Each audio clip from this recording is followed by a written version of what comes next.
जय भीम। क्या बात है भाई, पसीना आ रहा है क्या? जय भीम। ऐसा है पूरे राजस्थान में हमने 5 लोग खो दिए, मर गए 5 लोग, तो कौन सी बड़ी बात हो गई सरकार के सामने? कोर्ट तो जिसके सामने हम भरोसा करते हैं, कोर्ट ने कह दिया सारे बरी। तो हमारे 5 लोगों को किसने मार दिया? उनके ऊपर ट्रैक्टर किसने चढ़ाया? सीबीआई के ऊपर हम भरोसा कर रहे हैं, देश की सबसे बड़ी एजेंसी है। सीबीआई में ऐसे करप्ट अधिकारी कौन है? सरकार में ऐसे कौन लोग हैं, चाहे वो भाजपा रहे या कांग्रेस रहे, कि आपकी सरकार ने ठीक से पैरवी नहीं की परिवार की? मेरी गोविंद जी से बात हुई दांगावास मामले में, उन्होंने कहा साहब फैसला आया है, पहले तो हमें लोगों ने मारा और अब जो हमें कोर्ट ने भी मार दिया। साथियों, इससे बड़ी शर्मनाक बात क्या हो सकती है? और इस हत्या के अंदर न सिर्फ अकेला कोर्ट शामिल है, कोर्ट के लोग जिस तरह की न्यायिक चरित्र रख के इस तरह का वो किया है, हालांकि हम न्यायालय का सम्मान करते हैं, लेकिन कोर्ट में बैठे हुए लोगों के द्वारा कोर्ट के सामने जो फाइल प्रोसीड की गई है, सीबीआई के अधिकारियों ने सारे पहलुओं पर जांच की है, कहीं ना कहीं सब लोगों ने लिंक मिलाकर बड़ी अप्रोच के चलते सारे आरोपियों को बरी करवाया है।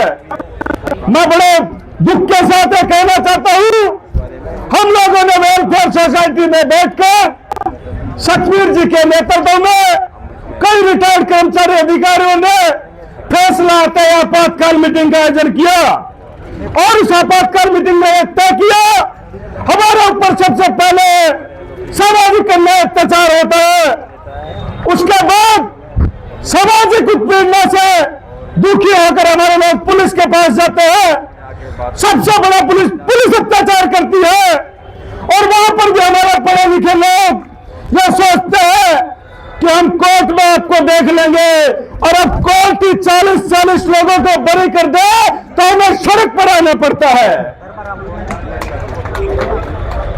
मैं बहुत दुख के साथ सूचित कर रहा हूं, हम सब लोगों ने आंदोलन किया है, हम सब लोग इसके गवाह बने हैं कि राजस्थान में उत्पीड़ित समाज कोर्ट के फैसले के सामने मजबूर होकर जयपुर के शहीद स्मारक पर धरना दे रहा है। हमने पुलिस के सामने सुना है धरने, लेकिन हम कोर्ट के सामने बैठे हैं, ये हमारा दुख है। ये न्याय व्यवस्था पर सवाल खड़े करता है, एक टर्म बनी है जो कि यह है आपराधिक न्याय प्रणाली।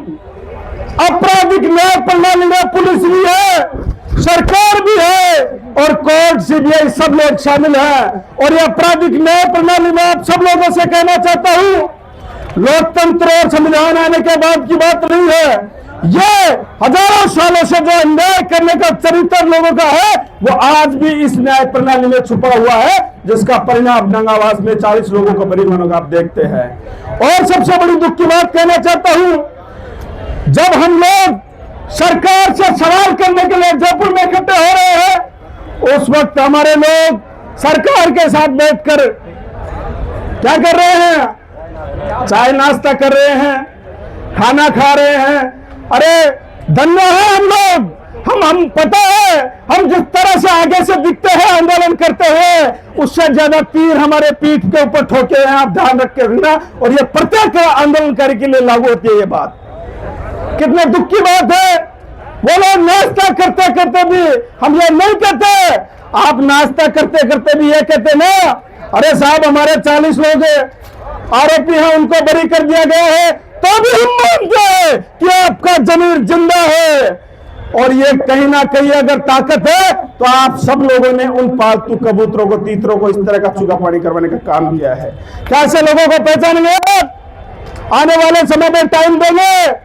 साथियों, कांशीराम जी की एक बात लास्ट में दोबारा कहता हूं मैं, जब संसद सुनी हो जाए तो सड़कों पे कोहराम मचा दो, और जब न्यायालय कहर ढाने लगे उस वक्त आप जनता की अदालत लगा दो, जनता की अदालत से बड़ी कोई अदालत नहीं होती है। और मैं बड़े विश्वास के साथ कहना चाहता हूं, मंच पर बड़े सुलझे हुए लोग हैं पूरे प्रदेश के, ये पिक्चर है जो पूरी रिलीज करनी पड़ेगी, पूरी रिलीज करनी पड़ेगी। ये ट्रेलर है साथियों, और इसमें विधानसभा चालू होने वाली है। हमने चंद्रशेखर जी आजाद भाई का भी एक ट्वीट देखा है, और तमाम सामाजिक संगठनों के पास इस 6 दिन में हम लोगों ने कॉल नहीं कर पाए हैं, मैसेज नहीं पहुंचाया, हो सकता है समय का अभाव रहा हो। आने वाले टाइम में चाहे कोई भी सामाजिक संगठन हो, कोई भी राजनीतिक दल हो, सब लोगों को कमर कसनी है, और आने वाली विधानसभा में हम लोग जनता की अदालत लगा के बताएंगे कि अन्याय क्या होता है, करके बताए हमारे ऊपर। मैं बड़े दुख के साथ सूचित करना चाह रहा हूं, पुनः सतवीर सिंह जी बैठे हुए थे, रवि मेघवाल जी, जोया जी, हम तमाम लोग बैठे हुए थे।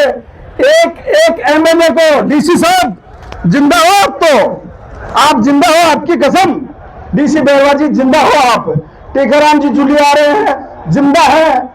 बाकी साथियों कोई जनप्रतिनिधि हमने हारा हुआ, जीता हुआ भाजपा का, कांग्रेस का नहीं छोड़ा, इस उम्मीद से कि आप आएंगे और हमारी बात को सुनेंगे। कितना बड़ा ये है, और समाज में किस मुंह से जाएंगे साथियों। फिर मैं कह रहा हूं, अंत में एक मौका एक और देंगे, और हम फिर एक बड़ी जनता की अदालत लगाएंगे, और उसमें फिर आमंत्रित करेंगे, और फिर अगर उस आंदोलन में नहीं आएंगे तो हम फिर तय करेंगे कि आपको नेता पार्टियां बनाती है, समाज बनाता है। सही बात है ना? आप तमाम लोगों ने मेरी बात को सुना, बहुत बहुत धन्यवाद। लेकिन कमर कस के रखनी है, आने वाले टाइम में लठ ठोकने का काम करेंगे हम। ठोकेंगे, किसके ठोकेंगे? सरकार के भी ठोकेंगे लठ, ये लठ पुलिस के भी ठोकेंगे।